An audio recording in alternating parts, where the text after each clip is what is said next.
We're good to go. Thank you, everybody. So now we're going to have our panel session, and we're very lucky to have four speakers from very different backgrounds and working in different sectors as well.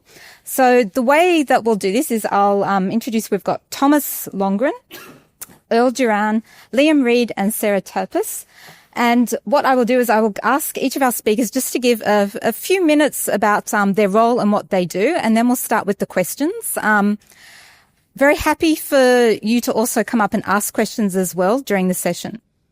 So we'll start with Thomas, just a brief intro on you and your background and what you do. Yeah. So I'm at Western Sydney University in a centre called the Urban Transformations Research Centre.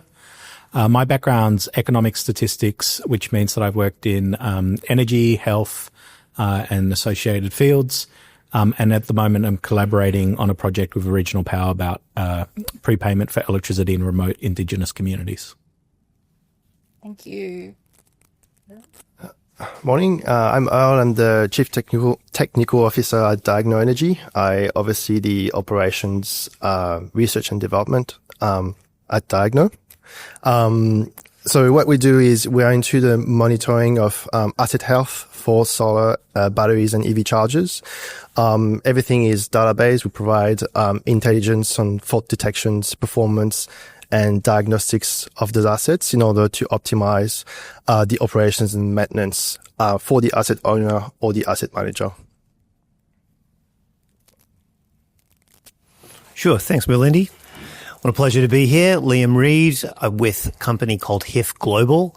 It's a developer of synthetic green fuels, which means it needs to procure bucket loads of renewable energy in order to make a lot of hydrogen, ultimately to make methanol, green methanol for export markets.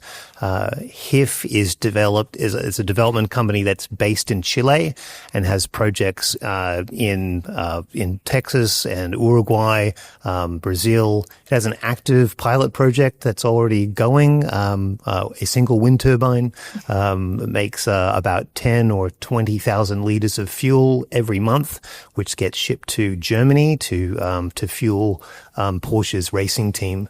So it's a technology which works. For the purposes of this, though, my job is to buy hundreds of megawatts worth of renewable energy, chiefly wind. In Australia, we're developing a 300 megawatt electrolyzer project in Tasmania, which would increase the demand for electricity in Tasmania by a good 10%.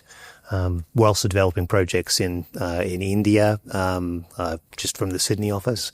So, a lot of the stuff that you're talking about, in this, we're looking forward to chatting about now. Thank you. Gotta be kidding. I have a feeling this is one of those super directional mics.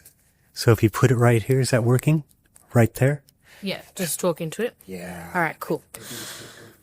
Hi, everyone. My name is Sarah Tapis. I'm a senior engineer in the DER operations team at the Australian Energy Market Operator. Our team looks at technical integration into power system operation of distributed energy resources. So that involves analysing data from, hundreds of thousands of DER. It involves modelling, incorporating that into power system models. It involves developing processes and procedures for our control room, and also a big uplift of all of the sort of legacy AMO systems to incorporate DER into that as well. And I've been at AMO for 5.5 years now. Lovely. Yep. All right. Thanks very much. So in terms of the renewable industry and deployment, what challenges have you experienced in renewable deployment? Do we want to just go back down the line, or? Yeah, sure. Yep. I'm happy to start. Lovely. So challenges of renewable deployment, where We're kind of getting okay at the utility scale stuff in Australia. I think one of the biggest challenges has been connections and being able to connect enough stuff quickly, at least broadly speaking. That's sort of the issue there. But in terms of what the challenges we're seeing in our team is lack of visibility of DER. So I think in South Australia, we've reached 100% penetration of rooftop solar at certain times of the day. And most of that stuff is not visible to AMO. Like, we can't see we've got a good idea, got a guess of what they're doing. We can estimate what DER is doing, but we don't have a good visibility across the entire national electricity market. We don't really have any controllability of that. There are a lot of ideas and projects to bring that visibility and controllability up. But, trying to operate a power system with that much stuff that is uncontrollable is tricky.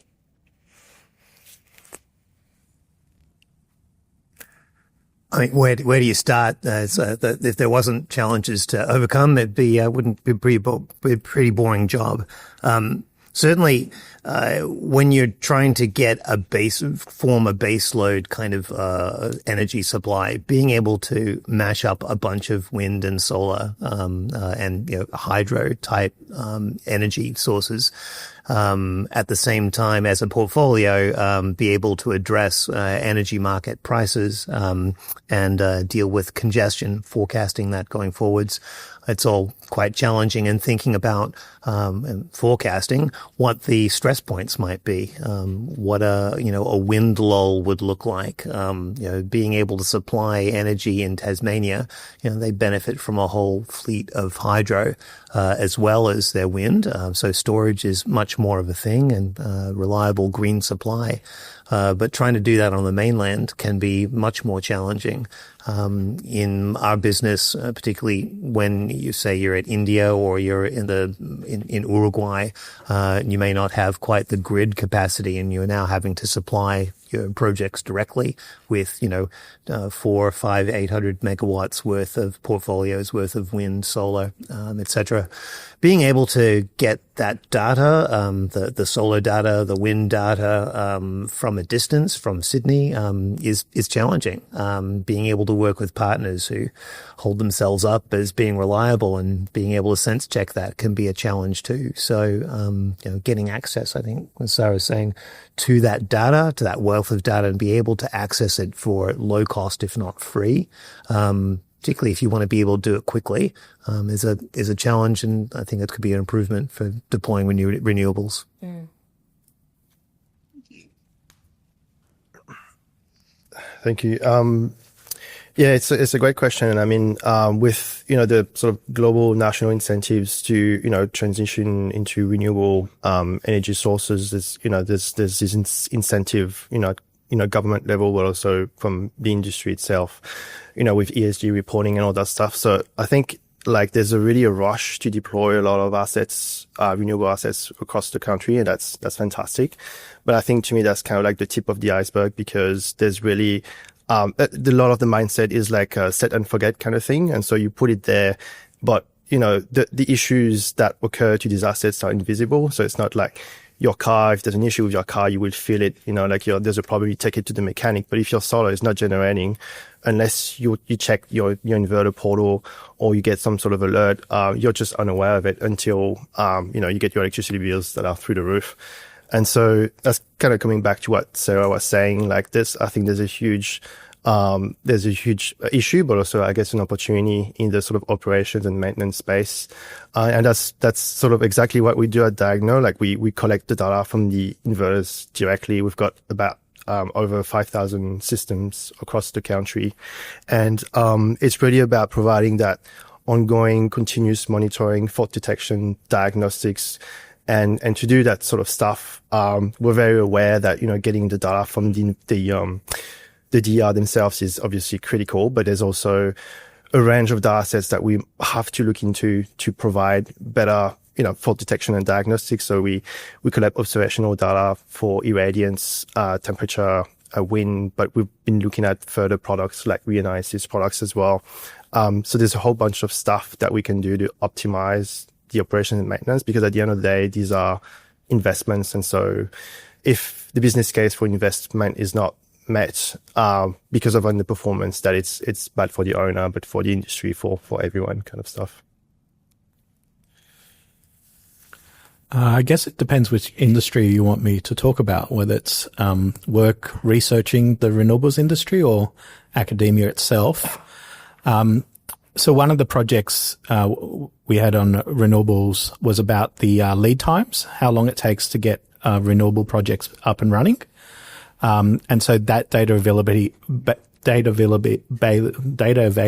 wasn't there. There is a commercial data set that is behind a paywall, but we were a bit skeptical about the quality of that data.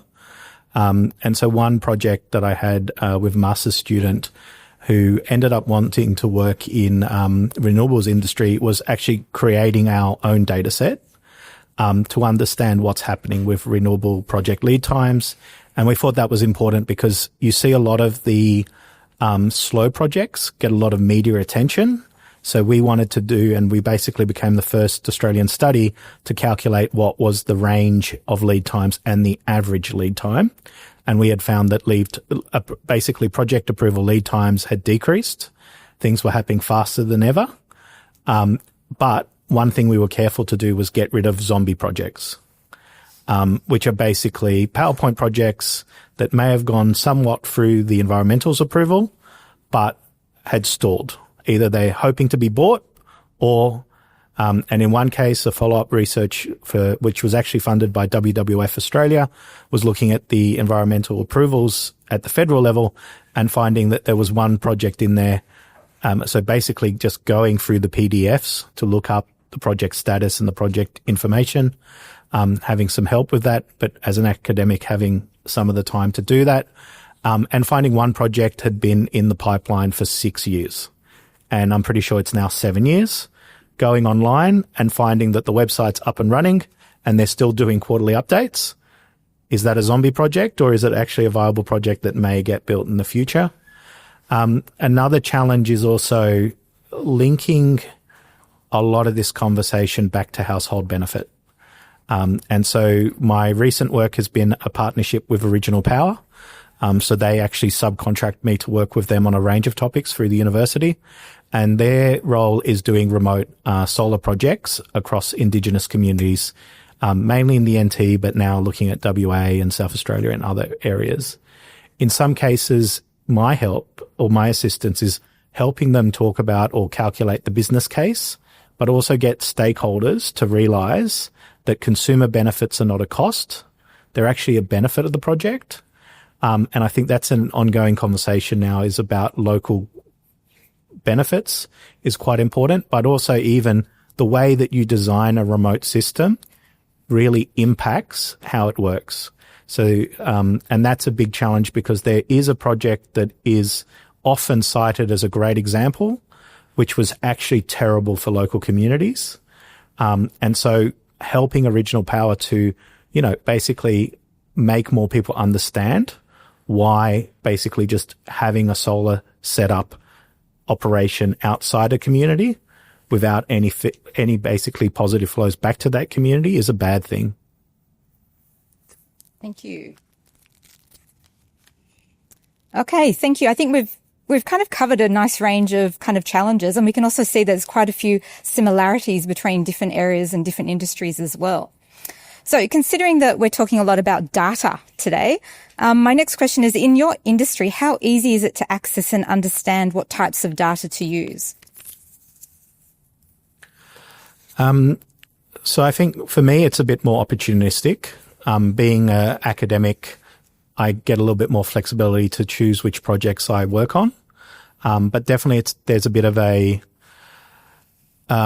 an exercise of being a detective and discovering data sets that are ready to use but haven't been used before, or finding great ideas like the one with Lockie about renewable projects and lead times and being able to create that based on information and having insights like, so one of the things that Lockheed did was actually realize that all these renewable projects end up being registered with, basically as a business. So they have a trading name and that gives us the project start date. So that was like basically an amazing discovery to accurately be able to calculate project start, then go to the approvals through the government, and media releases. People love standing in front of a hard hat. So actually breaking ground was another part of the data set. We could actually accurately. So there was a bit of detective work about that. Also collaborations with organizations. So my research on prepayment for electricity and gas has been or basically data requests to retailers or utilities for data. And sometimes that is, an official approach where we're doing a national study like at the moment, and we're basically expecting or hoping the retailer will provide that data on behalf of the local communities they serve. Other ones are networking and actually meeting people, having conversation, and an understanding that people know a lot of the concepts, but in some of these big organizations, they don't actually have the time to sit down, go back and do the data analysis. So discovering these sort of mutually beneficial projects where the data request isn't just about us getting data. It's actually about doing research that organization's interested in and then giving them, frequent updates on how that research looks like. And so definitely that's been one with utilities across Australia, but also Utilita Energy in the UK was just a fortunate sort of discovery that they were actually interested at looking at extreme cold events and how many people get disconnected from gas during cold weather in the UK. Thank you. Thanks. So I guess finding data I wouldn't say it's necessarily hard, but it really depends on your priorities. For our business, we're focused on operations. We're an engineering company, and so we're lucky that we do spend resources on innovation and because that's we're aware that that's how we become competitive. But often, you're sort of focused on day-to-day operations, and it does take a lot of time to do some explorations, find out, okay, what are the data sets available out there? What are they like? What do I do with them? Are they good? We don't know. And so that's where the academics, the work that you guys do is very important because you sort of do all of that validation work. You provide all the research. This is peer-to-peer, reviewed. And so, I guess, having access to that information, is very critical. And, sort of what Thomas was saying as well, I think we were able to get to where we are today through partnerships. So we've partnered with UNSW, UTS and other industry partners to sort of understand, what sort of value they can provide. And, I've got a researcher from, UNSW whose entire scope of work for a couple of months was to work on these reanalysis products. So he looked into MERA 2, ERA 5, and didn't know about BARA. So maybe we'll look into that as well. But it was really great to have someone dedicated to sort of understanding, what the data is like. How can we use it to, improve our services? So we went from being able to calculate performance from irradiance in Australia only using data from the Bureau to doing that globally. So we have a couple of assets overseas. And now using these reanalysis products, we can actually deliver the same service overseas. So it was a huge win for us.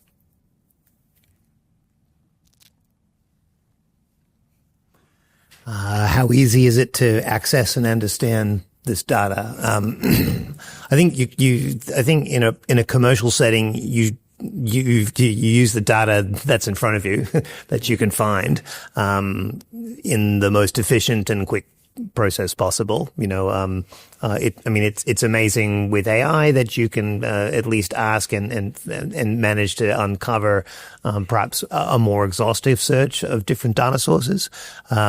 But ultimately, there's only so much time that you can use, and so much sophistication you can bring in. So, hourly granularity data, weather data that you can push through, some sort of model to come out with energy outputs, just do historical backcasting, is certainly sort of a standard way for industry to look at things, and then do statistical analysis on top of that, try and do forecasts. A lot of that is, if it's easy and quick, that's great. When you're going internationally, like when we're prospecting for a project in India, we've got several regions, without going into any detail about how their electricity system works. There's all sorts of regions with different characteristics. Some are more suitable for wind and some are more suitable for solar and the grid features. It's a challenge, and we stumbled across Renewables Ninja. It's just a free website that has this kind of data. It's not comprehensive, but it's comprehensive enough to show a lot of the regions we are interested in. So sometimes you just stumble across it. If you talk about how easy it is, it's pretty much, if it's not easy, it doesn't get used. Thank you. So the question was, how easy is it to access data, and what types of data are you using? So at AEMO, I tried verifying this fact before today, but I've heard that AEMO is the largest, or one of the largest, data warehouses in the Southern Hemisphere. Don't know if that's true, but a lot of it's time series data, right? So like high-speed monitoring. We've also got all the SCADA data from generators and lines, and now a lot of the forecasts use data. We purchase data from third parties that monitor DER, not only for real-time forecasts of what rooftop solar is going to be doing, but to analyze past events. I think moving forward as well, there's a lot of data that is in the distribution network and from OEMs, etc. So again, building those partnerships.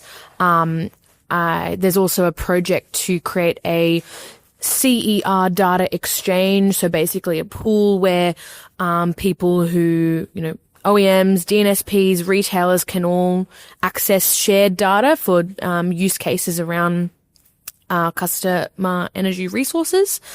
I think the biggest challenge being in operations is that real-time visibility. So it's not particularly easy to get a good, we need, SCADA for generators, for example, is every 4 seconds. And I'm not saying that that's what we need for distributed energy resources, but you definitely need higher frequency than, say, smart meters, which is only every 15 minutes or 5 minutes. So I think that real-time visibility and close enough to real-time is probably the biggest challenge that my team's kind of working on.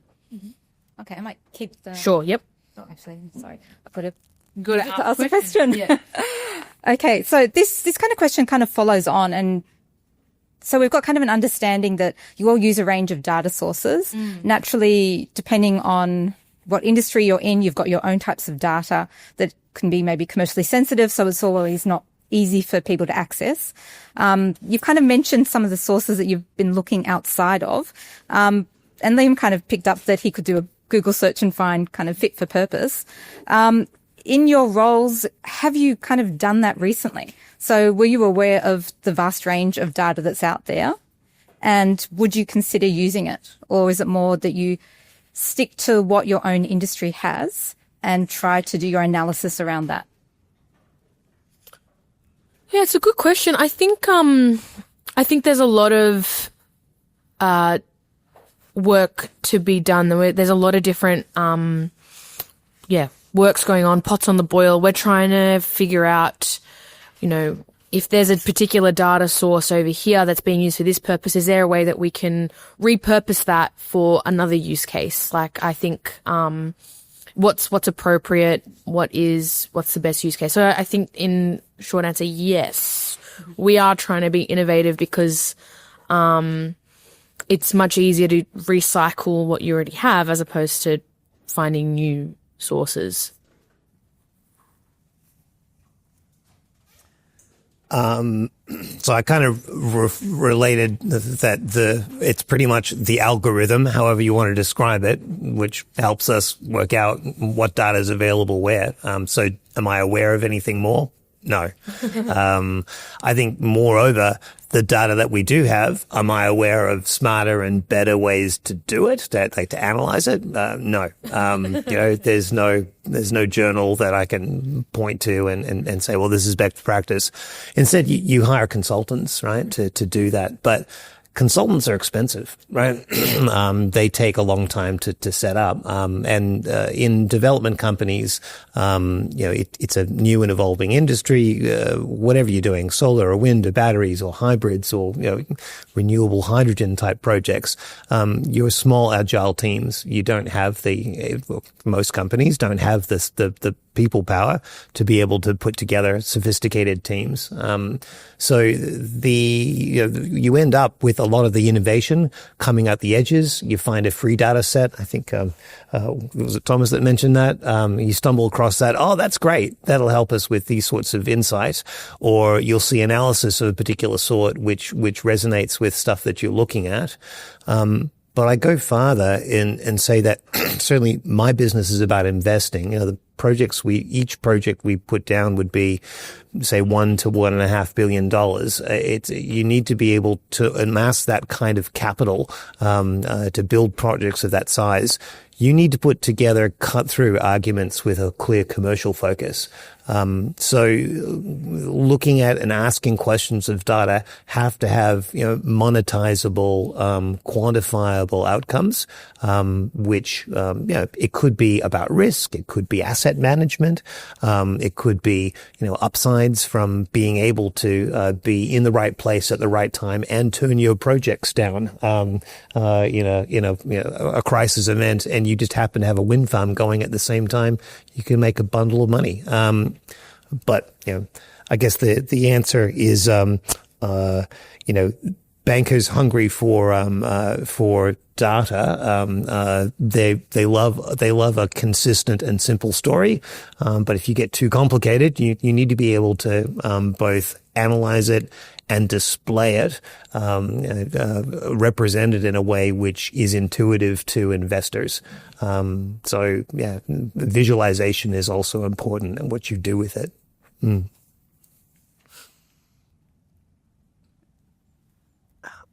Yeah, we love free data, that's for sure. I guess, sort of coming back to what I was saying earlier is, really, if you do decide to, innovate and, provide additional value, then it's either, through data, obviously, it's either, you look into free data sets and that's great, but there's probably going to be a significant amount of time for you to figure out if that's the right stuff for you. But there are a lot of paid data sets out there, like Soulcast. They do nowcasting and they're pretty amazing at it, but they're obviously very expensive, and there's a bunch of others as well. So it's about sort of making that commercial decision, which pathway are we taking, and not quite related, but like we found that what worked for us is through grant application. So through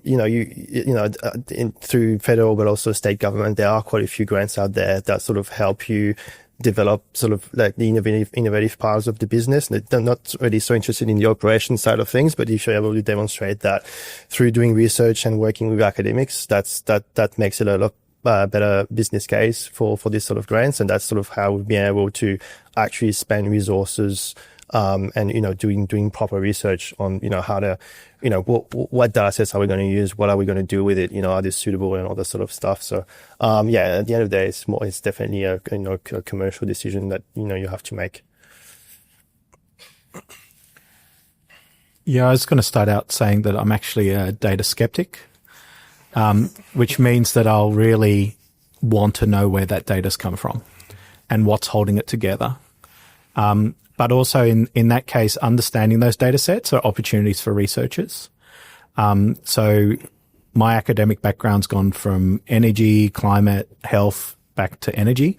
But even some of my best papers were having conversations with people about a different data set, and especially health data, Medicare data, and actually finding out that there was a flag in that data that meant that we could actually measure something completely different.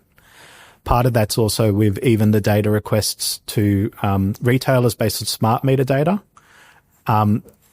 They probably would have closed the door on us if we didn't understand what types of data they would have, and that our data request was going to be too cumbersome, not well specified, and all these sort of things. So that's one of the breakthroughs as well, is not just, but I think for academics, you have that interesting thing of at some point there'll be the peer review.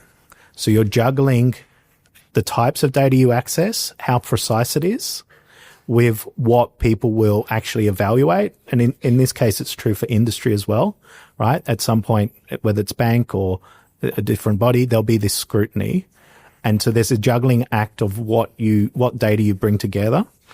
And it's true even at what level you bring the data together. So for some of my research, there's the question of, do you try to get the fine granule data, like 15-minute, half an hour, 1 hour? A lot of my data requests end up being daily, especially for electricity use. So for disconnection data, it might be time-stamped.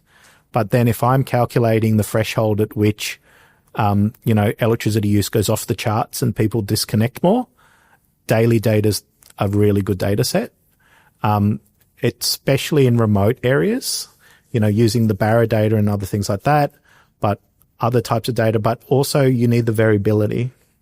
And so even the geography, and so one of the projects we have with a PhD student is, because we're not, so renewable projects would have, very specific geography, but we sometimes have time series data, and there's a discussion of how do we aggregate these time series data in terms of the dynamics to make sure that when we do time series analysis, we have enough variability that our results are really statistically strong. And that's partly a design factor, but that changes everything about what data set you can use. So, previously some of my temperature related mortality research, I didn't use Barra, I didn't use that sort of national projection data. I ended just using weather stations because I just needed to know what day is the hottest day of the year. I put that in my time series, and weather station data was enough. And as an early career researcher, the time to learn how to access climate data was something that I just didn't have the time to do. It was a side project. So being able to download the BOM data, it just became, well, that's my risk evaluation. I might have a reviewer criticize me for not using data set A or B, but my analysis was always going to be daily mortality, and hence that changed my data set. Thank you. Okay, so kind of still on our data theme, how does your industry think about climate change? So when you're factoring things in, do you actually think of climate change and climate change scenarios and projections? I mean, if you want me to answer this as an academic or someone working with original power, I think it's really important. As an academic, I've definitely done a lot of temperature-based research. And when I do the media, I talk about the temperature impacts and talk about how it will get worse with climate change. And whether I do those projections myself or extrapolate, that's quite important. So I think that's one thing that I've been on and I think we're having that discussion this afternoon. The difference between weather variability and climate change was a huge thing. And I've definitely had collaborators or colleagues fall into the trap of trying to talk about both at the same time when they didn't need to. Extreme heat is, a big issue already. And I think that's true of even what we're talking about with renewables. So for organizations like Original Power, when they're basically talking about communities that are, having lots of trouble affording energy poverty, energy security is a huge issue, immediate disconnection when you don't have credit, those solar projects have a benefit now, and then climate change is going to make it worse. But definitely there's that interesting overlap, but I think that caution of not getting caught out mixing the two. And I think in many cases you don't need to mix up the two. But that extrapolation, and so one of the projects I have at the moment is with a climate scientist at ANU, because we're skeptical of some of the extrapolations that have happened, including research that found that Australia has more cold deaths than heat deaths, and hence they extrapolate and actually found a net benefit of climate change for Australia in terms of temperature-related mortality. That's a whole different conversation, but we're talking about data, not renewables at the moment. And that's an interesting thing because there was pushback on that. Some of the climate skeptics have used that research to talk about how it, even Obama government initiatives are overblown. But they do get caught out because they publish that finding. The table might look great for 90% of the countries, but then they've got an obscure, very, strange result for a subset of countries, including Australia and Mexico. And so definitely even part of that conversation is what is extreme heat, what is weather, and then what is climate change? So weather change, weather extremes, that I think in my opinion, it's definitely overlooked at the moment, especially in the solar industry. These assets are built with a business case in mind. So they use some modeling tools to, come up with, you have a CapEx, OpEx, and then you have your modeled, forecasted generation over the next 20 years or so. And they use like the typical meteorological years for that. And it's fine, but it definitely doesn't take into account, future changes in the climate and the weather as well. And so, that's a really important sort of question to ask, I think now. That's definitely, I think, is being completely overlooked at the moment. And I think the other aspect as well is, the standard, there is some improvements on that side from the standard side of things. So I think the standard on wind is 1170, one of them, which looks into the, wind loading for solar systems. So as the standard, you look into to ensure that your system is built with proper, wind loading. And I know with the latest update, like it was a couple of years ago now, it introduced a climate change factor to wind loading. So if you're in a location that is prone to, strong winds, there will also be a multiplier climate change factor, which then it basically enforces that you have better, wind resistance if you are in a specific area. So there is some improvement there, I think, on that side of things. But I think it's definitely important, and that's only, gonna become more important, with time.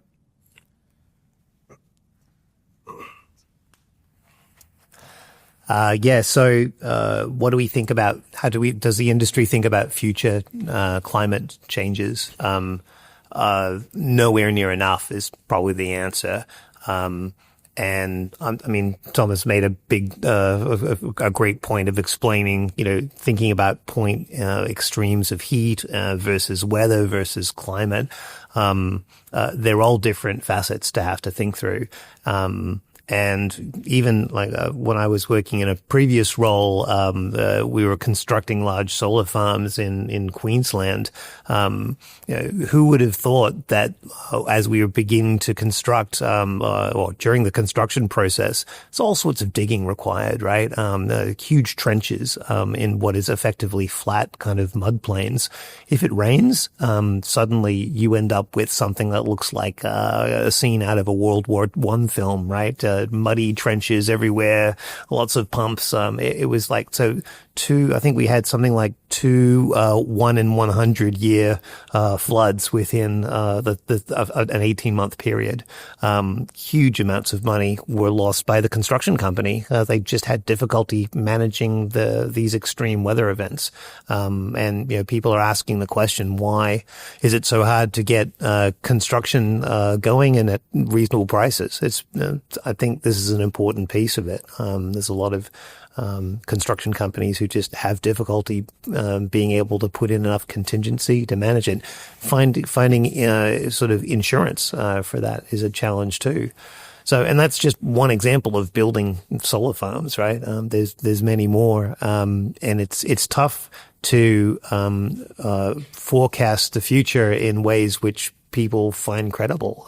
They say, "Oh well, it's 1 in 100 years. Why would it be like this? Surely, you were incompetent in somehow, right?" And it's tough. So, yeah. Anyway, that's my thoughts.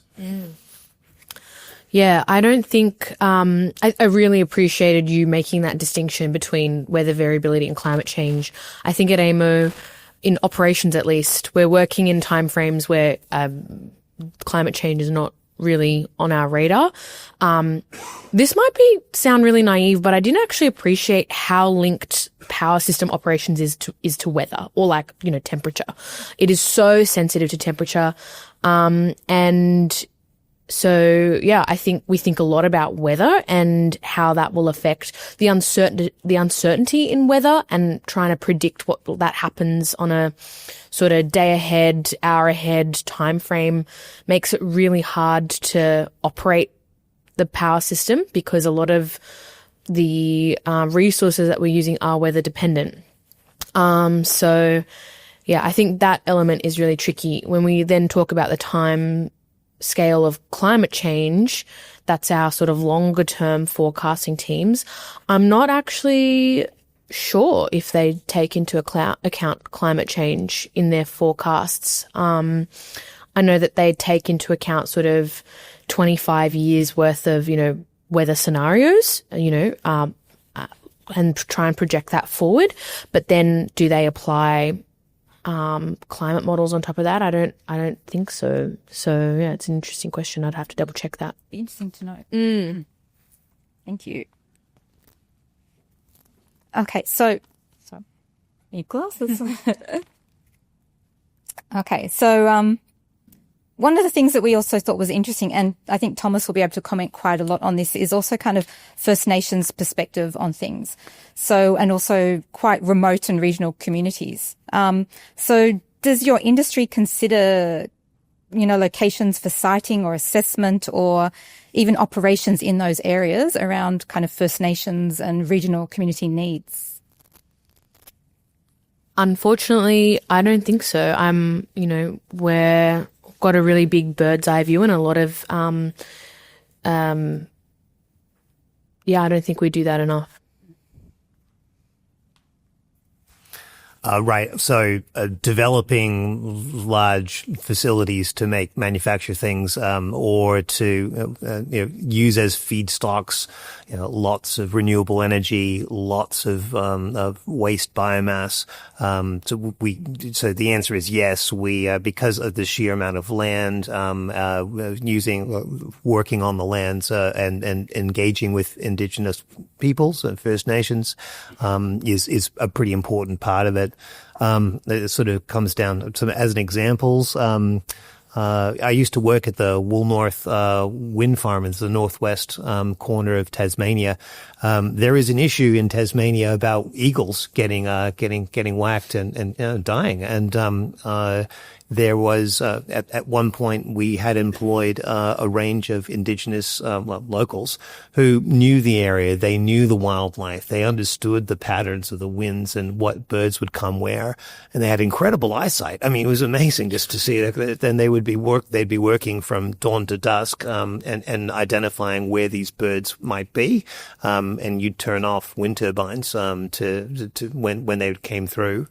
So, I mean, more broadly, Indigenous consultation's an important part, trying to get them to be involved, or trying to give them opportunities because they're locals, just like the rest. So more broadly, yes, but specifically for that wind farm example, it's important to use and leverage the heritage that they've got, because it's, quite valuable. I think these days, each bird that that dies, I think it's worth $100,000 in fines. You have to self-report, but you got to do the best you can. The other thing there, the Tasmanian devils are so they love to eat anything that gets hit. You actually have to go and scour the ground every morning to make sure you find anything, and you freeze it, so you report it, because otherwise, by the end of the day, the Tassie devils will eat them. So, anyway. How do I follow Tasmanian devils? Yeah, where do I go from there? So yeah, for what we do, I would say not directly. Obviously, our value prop is around, supporting the deployment of assets at scale. But I just thought I mentioned, like, one of the councils, we do work with a lot of councils, and one of them is one of a remote area, which where you have a lot of Aboriginal communities in that particular area, and they have this council has this revolving energy fund where essentially, if they needed a way to demonstrate the savings, like the savings, the revenue that they were getting out of their solar by virtue of not consuming from the grid, and that through that funding allows more deployment of solar or renewable, sustainable initiatives, which, for the most part, has a really positive impact on, on the community. And so, these are sort of ways that, we can help, I guess. I'm not sure where to start. So I guess, a lot of my work is a collaboration with Original Power, which is part of the First Nations Clean Energy Network. So do check out their materials. And that's quite fruitful because they also share our research, and, and in some cases we do work quite closely. One of the important things to remember is that we need to talk about, not just community benefit, but also co-ownership. That's quite an important thing, especially with remote communities. And this also goes true for research. And I actually joined the Western Sydney University Ethics Committee to help review some of these projects. And one of the things that we always need to remind academics is it can't be extractive. And also, you can't just be taking something away, right? There needs to be a mutual beneficial basis for these operations to go ahead. And that concept's also coming across much more in other communities with opposition to renewables and transmission lines. Some of the skepticism or some of the anger is because people feel like things are being done to them. And there's a big legacy in that. And I was chatting up the back with some of the Endeavour guys earlier, talking about the AATSIS ethics training, which mentions the Vampire Project. And the Vampire Project was a project around Alice Springs where basically a research team was going and doing DNA sampling, and they were collecting blood and other samples to compare to other remote communities across the world, only Indigenous communities. But for the local people, they were known as the vampires, because they were basically coming in and collecting blood, going away with no other information occurring. And that's a huge issue. Another project I'd mention as well is, and you will hear it, I won't talk about Sun Cable this time, but Solar Setup was an ARENA-funded project. So it had federal money, and it was a renewable scheme in microgrid renewable scheme in Northern Territory. So basically setting up microgrids and also batteries. The community benefit was basically some temporary jobs for locals. There were negotiations with the different Aboriginal corporations, but basically the way the solar was set up was it wasn't optimized to really maximize the diesel displacement. So most of these communities rely upon diesel generators. So it wasn't set up to to be used effectively and displace a lot of diesel. But also because you've got prepayment in these communities, it means that when the solar is down the road and needing to curtail, you have a lot of households potentially disconnected and sitting there in the dark with no power, even though there's a solar installation on country that basically is needing to turn down the voltage. So when we, as a team, myself, other academics who know the stories and Original Power, we talk about solar setup, we use it as an example of how to do things in a really bad way. It is still talked about in industry as a great project. And so that is really important for understanding. The other thing as an economist, and this is one thing that we've been talking about with different government departments, is if the project isn't big and it isn't used all the time, the numbers, the costings, and the net benefit becomes problematic. Because say in solar setup, if you're installing this large kit but only using it 10% of the time because you're the retailer, the generator, and the distributor and choosing just to rely on diesel, that means that that has been a more expensive project than forecasted, and the costs may be higher than the benefits because you didn't have any household co-benefits in the model. And one thing that we keep talking to people about is that one thing that you need to understand, especially from a government, is that co-benefits for communities is not a cost to the project. Might be a cost to the developer, but as a government, it's a benefit to society. So targeting these really good projects that are doing it right and offering lower finance and doing some of the calculations for example projects, you could actually, so in one case I've calculated with a 5% rate of interest, you could have basically a tariff of 28 cents. But actually if you bring the interest rate down to 2%, you could actually justify a 10% tariff to households in that area simply because if the project's big enough, the foregone 3% interest on a $400 million loan is huge. And so that's one of the things that we need to talk about is how the project's designed and also what is that business case. And in some cases, it is a case where if you're optimizing it and using it more, you actually have more benefits to share. Thank you. So some really interesting insights there on that aspect. So just for my last question, to kind of almost wrap things up, and then I'll ask the audience if they've got any questions. Where do you see the renewable industry in the next 10 years or so?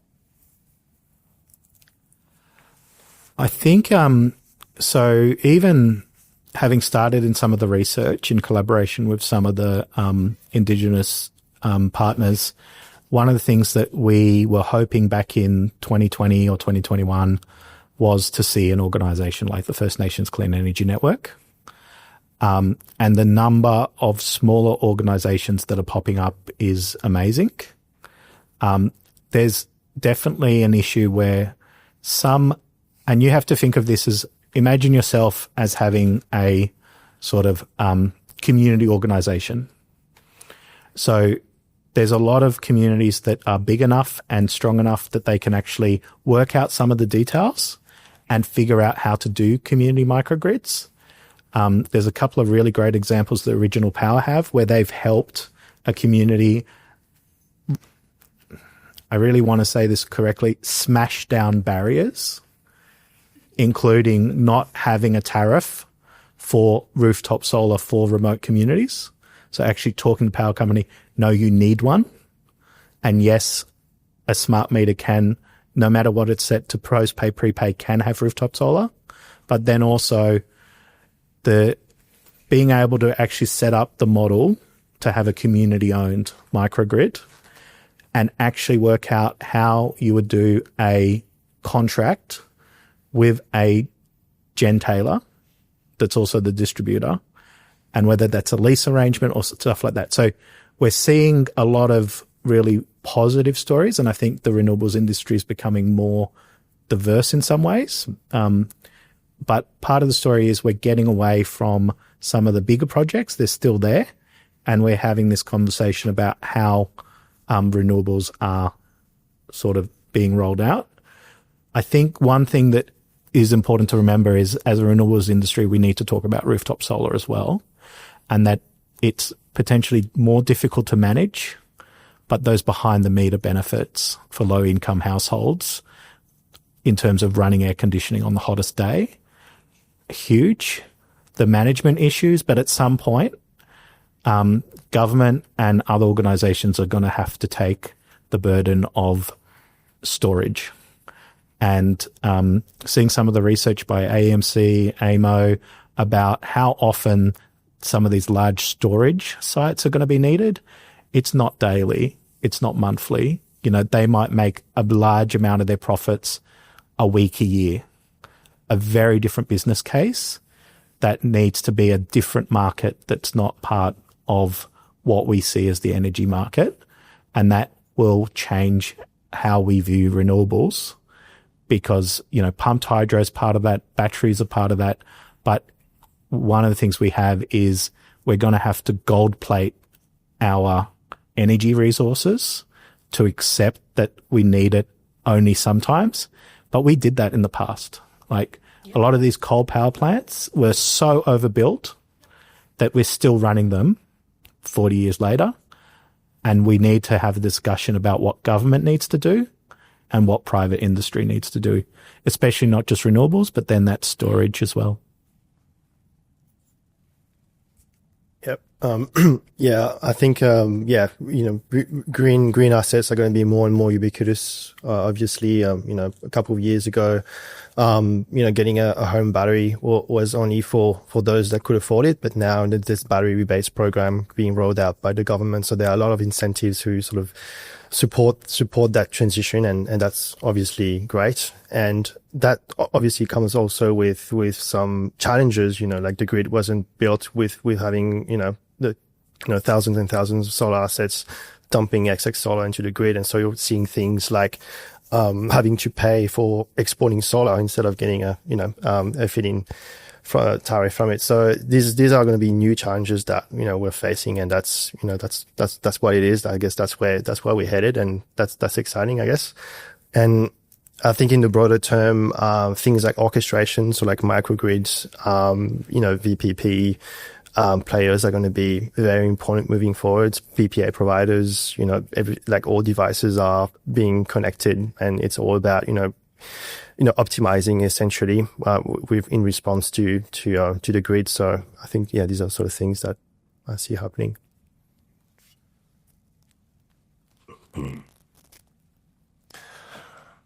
10 years from now.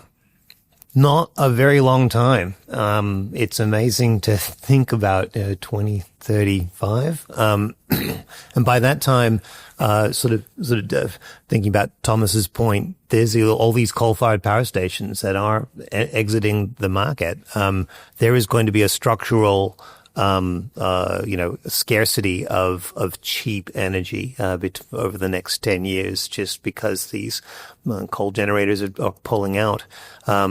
But still, between the next 10 years, we'll also see I'll also predict that we'll see continuing costs being driven down in both in batteries and storage. Batteries and solar. These sorts of hybrid projects we're beginning to see will get more and more ubiquitous. I think, sort of talking to Earl's point, there's a lot of increasing digitization, increasing distributed. That's probably something Sarah's going to want to talk about. Resources.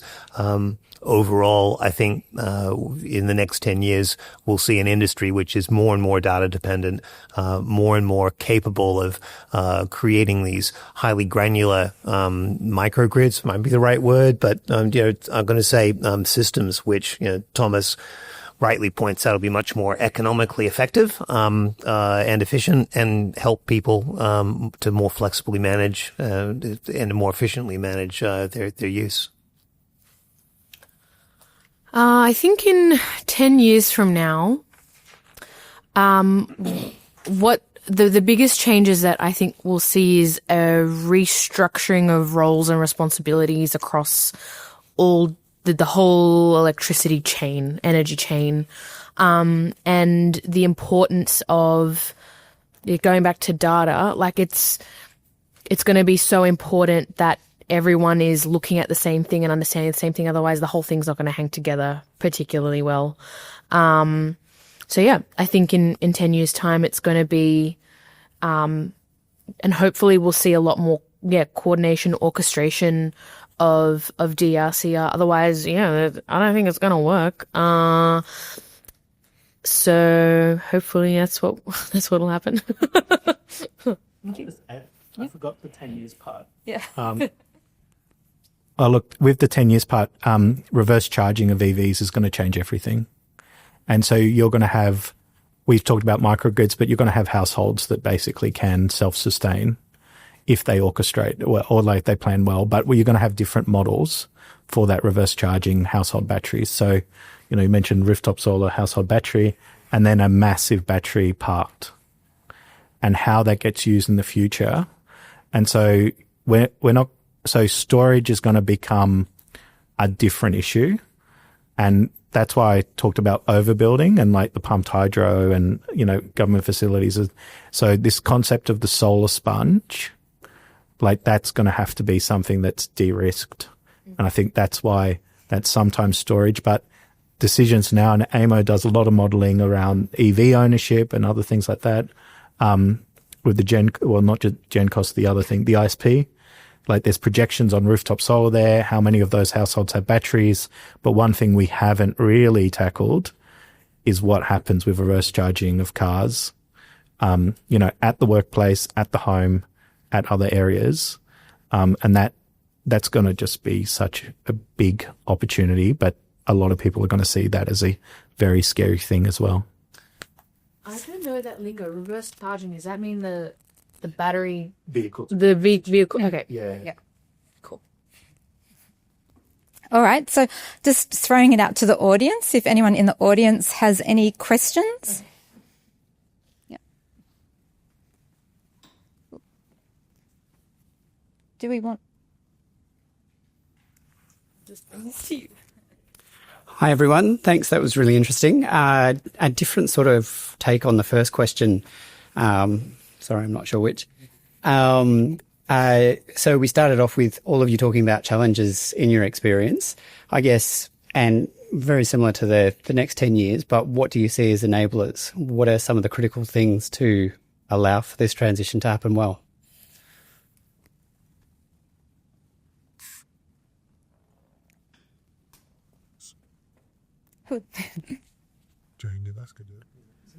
Yeah, I think that descaling and the fact that things can get really small, and as energy costs rise, every rooftop is an opportunity, and balancing that out with what we need for big things.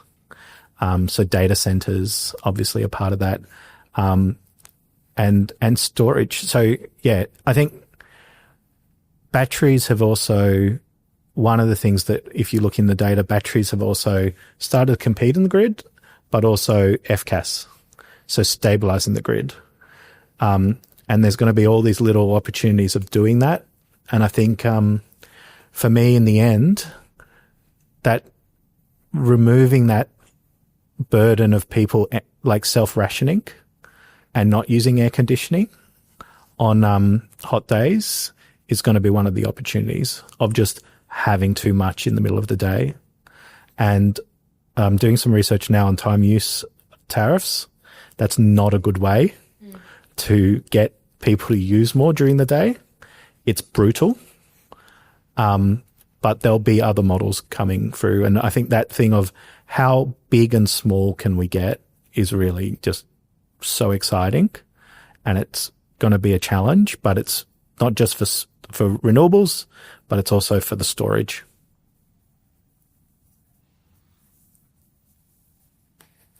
Thank you. I would say one of the biggest enablers is going to be visibility and controllability. So there's heaps of projects out there at the moment. integrating price responsive resources. There's flexible trading arrangements, the CER data exchange, all of these different things that AEMO is trying to do to increase that visibility and awareness of what's happening at the grid, and also allow a little bit of controllability in the sense that there are real security risks that we're trying to manage and we just can't. And I'm really nervous about cascading failures. And so using that controllability element, and yeah, a lot more clever people can maybe do a lot more clever things around orchestration and, but I think that huge enabler is going to be just that big pool of data swimming around and that everyone's on the same page there.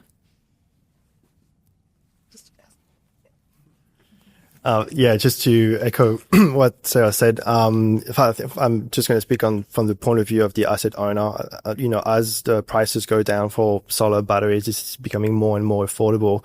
And Australia is a great playground for this moment in time because, 1 in 3 households have solar. Like, we have the most installation of solar per capita in the whole world by far. And so we're really ahead of the curve there when we look into sort of like how we're going with deploying these things at scale. And, nominal lifetime of a solar asset is, 10, 15, of the inverter would be 10 years, 20 years for the solar panels.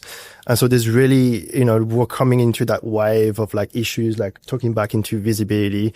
These things need to be properly maintained to maintain a good perception of, these green assets, for the owners, for the industry. I think it's really important to think about how we're going to maintain these things moving forward. How do we, how do we make sure that there's not a solar fire on the roof? Last year there was the solar on top of the Sydney Olympic Park aquatic center caught fire, and it was obviously like huge, financial but reputational damage as well. So all these sort of things we sort of need to think about how to make sure that there's a good perception that is maintained for this type of assets.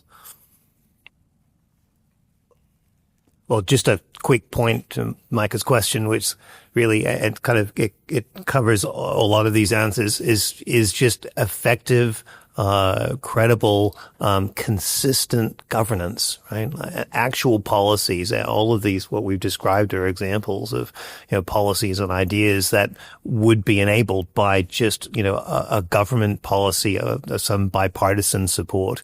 It's very hard to make investments when you're constantly fishtailing your energy policy from one side to the other. So I think that would, to me, that's the biggest enabler. It's just having everyone focusing. And I think we're getting to a point where these coal-fired generators in particular, the wheels are just falling off. We got no choice. We have to make some pragmatic decisions about how to fix this going forwards. So I'm hoping that just needs must will start getting everyone to focus more rationally on both sides of the aisle. Thank you. Do we have any other questions for the panel? Yep. Yeah, thank you for the conversation. The industry is no longer new. So there's a lot of older assets out there. I'm wondering how those older assets are performing against sort of the expectations for new assets and degradation. And as you project out then 10, 20 years in the future, we overlay the climatic uncertainty with the performance uncertainty of how the legacy assets will operate. So what have you learned there and what are you observing?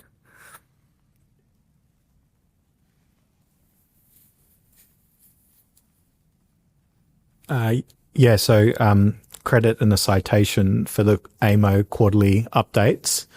There's some great graphs in there. Whenever I teach, I go back in to see what's new, and that ramping, like this pressure to basically operate coal differently.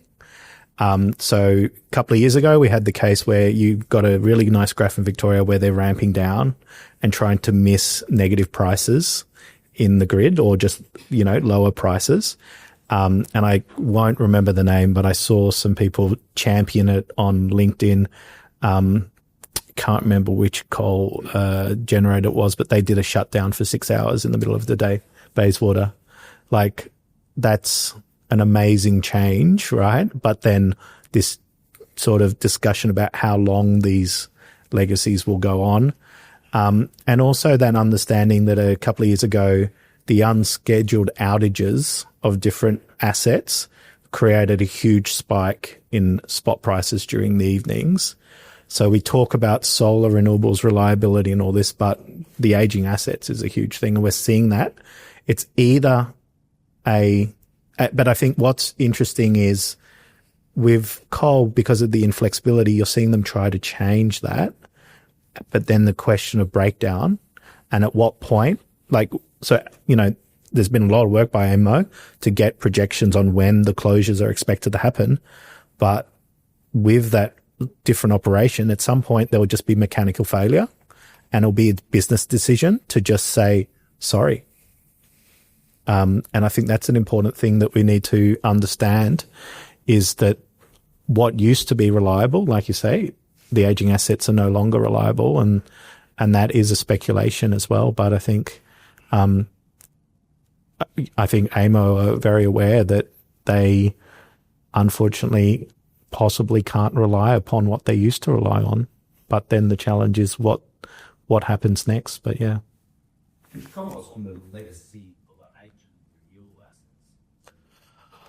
Oh yeah, and I mean also recycling when they get decommissioned.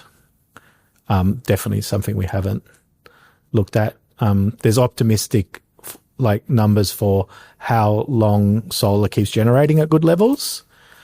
But for me, the big thing that we've not looked at is just chucking those panels. Too many panels are being chucked. And that is the brutal, honest truth of it, that we don't have a plan. There's projects to have renewable wind blades, but they're not up and running. Even the bird strike issue, painting one of those blades a different color to try to prevent those strikes. There's a lot of things that we just need to improve upon. But yeah, I think for us, the recycling issue is just a huge one. And that is a really valid criticism. Yeah, I think that's a really great question. So I have some answers to that. So we monitor portfolio, we provide the monitoring for portfolio owners. So we usually when we onboard a portfolio, it would be tens, sometimes hundreds of assets would be onboarded at once, and the range in terms of date of install would be from early 2010, that would be very old, but usually from 2014 all the way to today. And on average, and we updated those figures recently, we find that 51% of systems that are onboarded have some type of issue, which may be huge. And, when we talk about issues, it could be anything from comms issues to, performance issues due to shading, to string faults, to earth faults, to, grid, over voltage issues causing the system to trip. So there's a whole range of stuff that we do detect. And out of those 51%, 15% have a very serious either, performance or safety issue. And these are the 15% that really concern us, because very often, and that's not the fault of the system owner or the manager themselves, they're just here to deploy assets. They're not really there to sort of understand how these things are going. So, but we find that, some of these assets haven't been generating for months, even years in some cases, and they were completely unaware of it. And so there's a really important problem there of, visibility, like we were saying. And so, these are the sort of things that we've observed. In terms of legacy system, that's a great question as well. It's at the moment we're still looking into ways of accurately defining degradation. It's a tricky thing to do, and I know that Yang is working on that in his PhD thesis at the moment. And so it's a really interesting topic. It is a small change over time, but it is significant, after a long period. And then the question is, what do we do with that asset? Because a lot of these assets, if they're affected by degradation, obviously they were pretty old. And so at the time they didn't necessarily have some monitoring in place. So there's no actual visibility on the generation itself. So you could be retrofitting some third party monitoring, or you might as well take the decision to just replace it and just, make a case for, this system is old. It's unlikely that it's going to be performing well now. And in the next 5 years or so, there's a case for just replacing it. So it's important to think about, end of life, cycle, how do we make a case for replacing those assets when, under what conditions? And so these are the sort of questions that are coming up now. So, yeah. Next to you. It's a very good question, Andrew. Just as a couple of examples, West Australia had built wind farms in the far southwest, and I'm sure you know that the Esperance and 9 Mile Lagoon one that was there.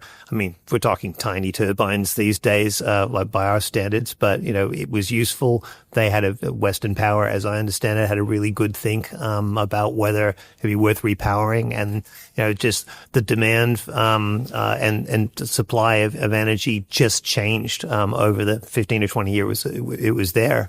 And as I understand it, that wind farm was torn down. Pacific Hydros, I think I'm called Pacific Blue now, have made similar kinds of decisions about wind farms, that aren't worth repowering, and yet Woolnorth in the far northwest, is right now, developing new opportunities for that site. It's so windy. It's got great connection, or pretty good connection anyway, and fit in some batteries there as well, with larger, bigger turbines, with the very latest in Eagle monitoring. So, the stuff that's been going on in central Tasmania, Goldwind had been pioneering some wind turbine, I guess Eagle, I can't remember, Bird Strike or IntelliBird, or I don't know, something like that. It's got a special name, but it's had some pretty credible benefits.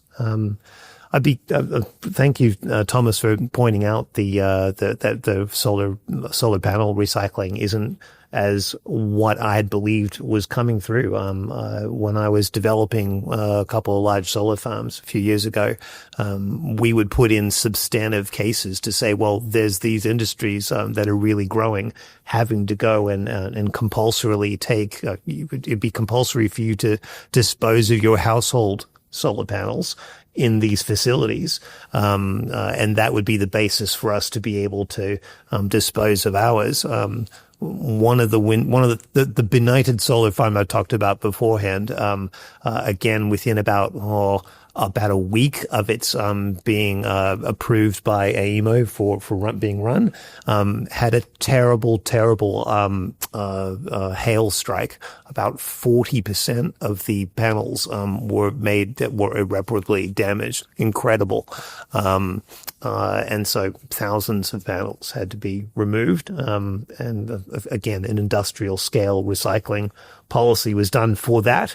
But I think that was a very different conversation to what might be more common practice for other businesses. All right, we might leave it there because I just realized how far we've gone over time. I think we were kind of really getting into the conversation and the discussion there. So I would like to thank our panel members. So thank you very much. Let's give them a round of applause. And now we can all go and enjoy lunch together. Do we want to cut lunch a little shorter?